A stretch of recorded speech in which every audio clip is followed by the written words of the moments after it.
Ассалаумағалейкум. Қалдарыңыз қалай, қадірменділер? Бүгінгі шығарылымды бастамас бұрын бірден айта кетейін. Мен ешқандай ұлт араздық қатынас туындататын ойым жоқ. Қазақстан көп ұлтты мемлекет. Біз елімізде тұратын барлық ұлт өкілдерін сыйлаймыз. Десе де мен айтқалы отырған жайт шектен шыққан жағдай болды. Мұндайда қазақ балақтағы бит басқа шықты дейді. Өкінішке орай иә, біз өз елімізде тұрып басқа ұлт өкілдеріне жапа шектік.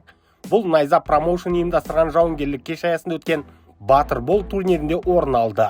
Серік Сапиевті білмейтін қазақ, одан қалды қазақстандық кемде-кем деп ойлаймын. Ол ұлтымыздың батыры, бокстан әлем чемпионы, олимпиада чемпионы, әуесқой бокста жетпеген жетістігі қалмаған. Мұндай батырларымызға сый танытпай жатса, мен қарап қалар емеспін. Айтуға міндеттімін. Бірақ сол турнирде қайдағы жоқ Мұрынбоқ палуансымақпен оның бапкері даңқты чемпионымызды ұятқа қалдырмақшы болды. Оны танымаймыз деп дандайсыды. Бірақ бұлай болуы мүмкін емес. Олар неліктен осылай жасады деген сұрақ төңірегінде жауап іздеп көрмекпін. Батыр бол ойынының ережесі мынадай. Октагон ішінде әр командада 300 спортшыдан болады.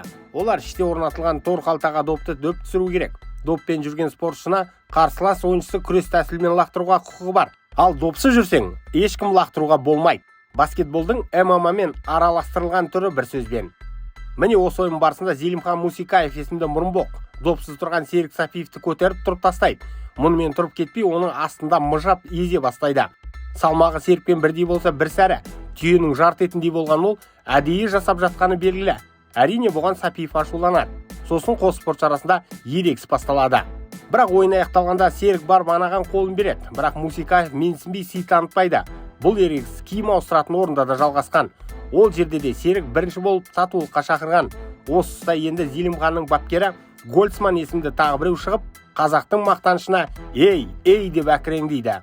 Тура осы жерде оның бұрнын бұзатын қазақтың табылмай қалғанын қарашы. Не стыдно ли тебе? Не стыдно ли тебе? Ты чего? Если хочешь, пойдем один на один.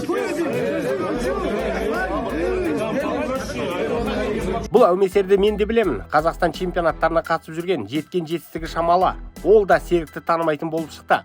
Бұл енді тіптен мүмкін емес. Серік бір кездері спорт комитетті басқарған. Оны барлық спортшылар біледі. Кейінірек бейшара жағдайдың ушығып бара жатқанын көріп, өзінше кешірім сұраған болды. Біріншіден, менің оқушым Зелимхан. Оказывается, білмеген екен, то, что он олимпийский чемпион. Артынан келіп тұр. Мен сразу бара алмадым оқушымға, потому что мені ұстап тұрды да, артынан келіп тұр, ағай, я даже не знал, что он олимпийский чемпион дейді да маған. Мен айтам, ты чё, говорю?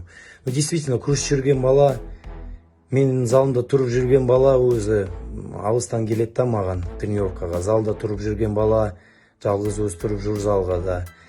Сол айтып жүр, то, что я не знал, ағай. Вот так, вот так. Так что ренжімеңіздер ол жағынан.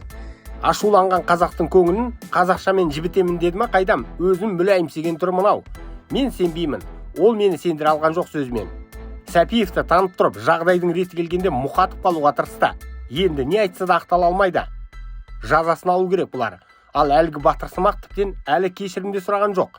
Оның кім екенін танымаймын деуден танар емес. Знаю, как его зовут. Меня ударил снизу, пару раз ударил, и потом я ему тоже ответил. И вот из-за этого конфликт начался. Это Серик, это олимпийский вообще боксер. Честно, не знаю, я только первый раз вот услышал.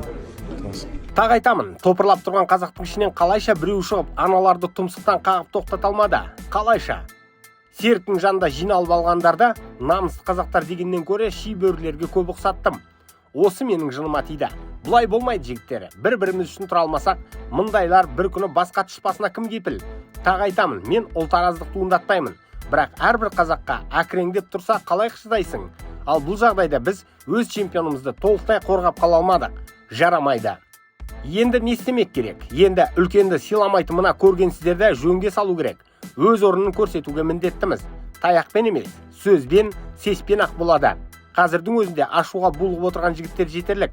Араларында қазақтың мықты жігіттерінің арасында үлкен беделге ие Алиба мырза бар. Өз инстаграмында ол біраз сөз жазыпты. Кәдімгідей намысты қайрайтын сөздер. Басқаларда қазір көтеріліп жатыр. Мұны осы күйінде қалдыруға болмайды. Серікте қорғансыз біреу емес, министрлікте қызмет атқарды, депутат болған, оның үстіне қарағандылық емес пе? Ол жақтағыларда тыныш жатпас. Басқаларға өз батырларымызды сыйлата алмасақ кім болғанымыз? Мусикаев секілді спортшылар бізге қажет емес. Ал Гольцман секілді бапкерді тіптен жұмыстан қуу керек. Мынадай түсінікпен ол қандай шәкірт тәрбиелеп алмақшы? Спорт маңынан қуу керек оны. Мұнымен сөзді тоқтатамын, әйтпесе айтар нәрсе көп. Ашуға булыққаннан шыққан сөздер. Дегенмен сабыр сақтайық. Бейнематериал ұнады ма? Онда лайк басыңыз, пікір қалдырыңыз. Бұл біз үшін маңызды. Арнаға жазылып қоңыраушаны басып қойсаңыздар, соңғы жаңалықтарды бірден біліп отырасыздар. Уақыт тауып тамашалағандарыңыз үшін рахмет. Қазақ батырларының жеңіс жорықтары молынан болсын.